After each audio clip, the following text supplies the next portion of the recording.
Hello guys, Chris here and welcome back to another video. In this one, my friends, we are gonna be testing Dying Light 1 Enhanced Edition, which is free on Epic right now. Go grab it if you haven't already. It's a great game on the minimum and recommended GPU requirements of the game. Now, for the minimum requirements, it asks for the Nvidia GeForce GTX 560 or AMD Radeon HD 6870, 1GB of VRAM versions, so I got the GTX 560 over here, 1GB from Asus, and for the recommended requirement GPU, it asks for the Nvidia GeForce GTX 780 or AMD Radeon R9 290 with 2GB of VRAM. That spec right there is actually quite weird because I got the GTX 780 right here, which is a 3GB GPU. The R9 290 is a 4GB GPU. None of them come with 2 gigs of VRAM, but hey, what I have here is that GTX 780. And finally, we're pairing both of these cards with the i7 4770K, a 4-core, 8-threaded CPU from 2013,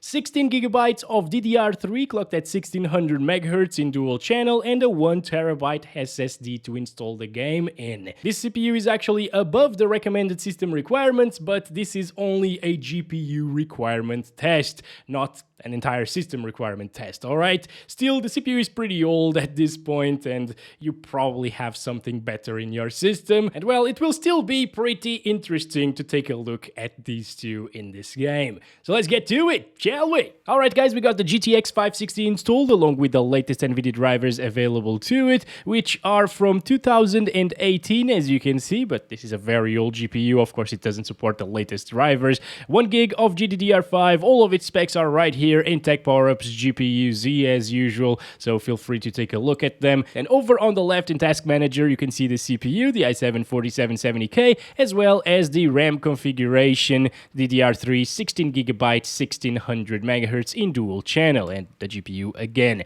So let's get to the game now, shall we? Let's go over the settings first. I'm playing at 720p resolution using medium textures and low everything else. View distance is set to the default value that it came with. Everything else is turned off here. Over on the game tab you can see that I'm also using maximum FOV as well as normal post-process, and these I feel like are quite decent settings for what this GPU is, you know, a mid-range GPU from 2011 running a game from 2015. You know, 1080p was already really intensive back in 2011, so you should probably stick to 720p. Although I actually started this game at 1080p and it was running at around 30 frames per second, 30 to 40 most of the time, with a couple of drops here and there. So as this is a first-person game and you actually need quite fast reactions and stuff, I feel like 720p is the way to go with the GTX 560, but it is running really smoothly. As you can see, that frame time graph has no stuttering issues, 1% lows are really stable at 44, the averages are very close to 60 frames at the moment. Hello guys, how's it going?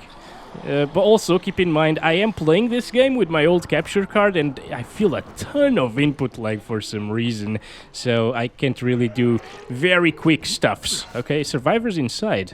Interesting.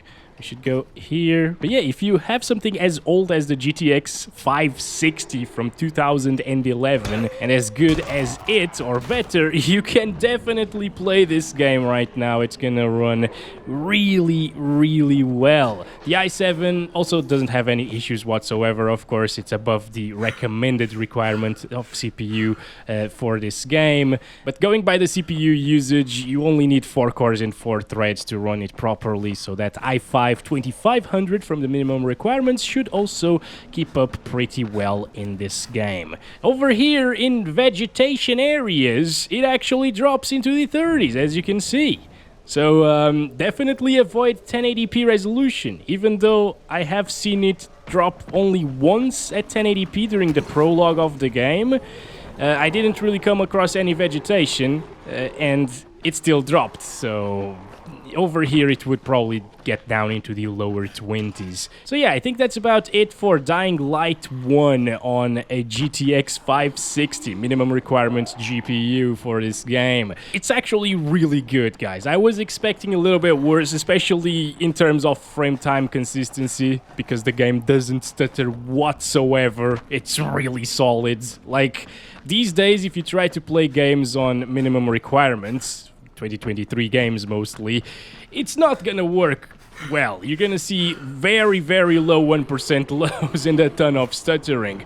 Back in 2015, well, apparently it would have been a really, really good experience on minimum requirements. And it still looks quite good at 720p low, right? I mean, these textures, they're not anything special, but they look better than low textures, and even medium textures in The Last of Us Part 1 on PC. And it's not even maxing out our VRAM all of the time, so you can play it on medium textures with a 1GB card just fine. That's crazy to me. 60 FPS average at the end of it. Really nice, guys. Let's install the beastly GTX 780. Even in 2015, it was a really good GPU. Nowadays, well, it's kind of crap, honestly. It can't even launch a lot of the recent titles, but I feel like it's gonna do a really amazing job in this one. And here we have it, the recommended GPU requirement of this game, GTX 780. We're not overclocking it manually. We're running it with the latest Nvidia drivers available to it, as usual, and you can see once again all of the GPU specs right here in Tech Power-Ups GPU Z. This was a beast GPU back in 2013. I still remember it. It was my dream GPU back then, actually. And over on the left, we're pairing it with the same i7 4770K and 16GB of RAM. You can see the 780 over here once again as well. Now, the i7 4770K is just slightly faster than the i5 4670K, which is the recommended CPU for this game.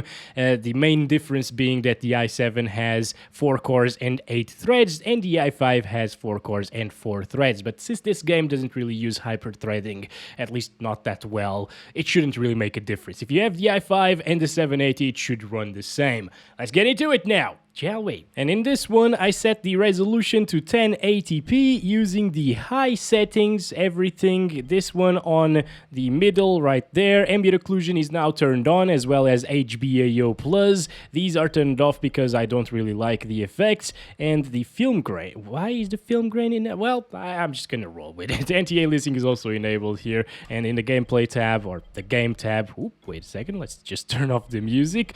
It's the same thing. Maximum. Yeah, stop changing things. Okay, maximum FOV.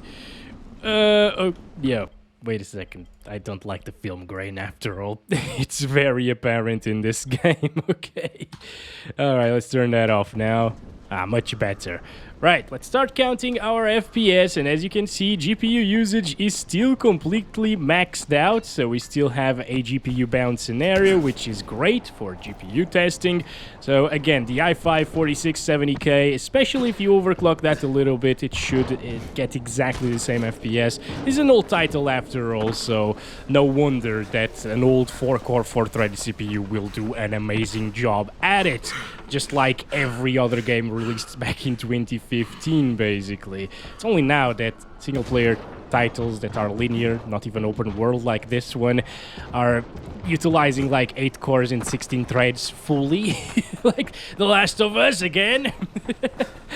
I mean, what the heck? I just don't get it. Okay, anyways, it still can drop from 60 FPS in vegetation areas, as you can see, getting lower 50s at times. So it's not going to be 60 plus all of the time, but those averages are definitely going to stay above 60 and above 30 as well.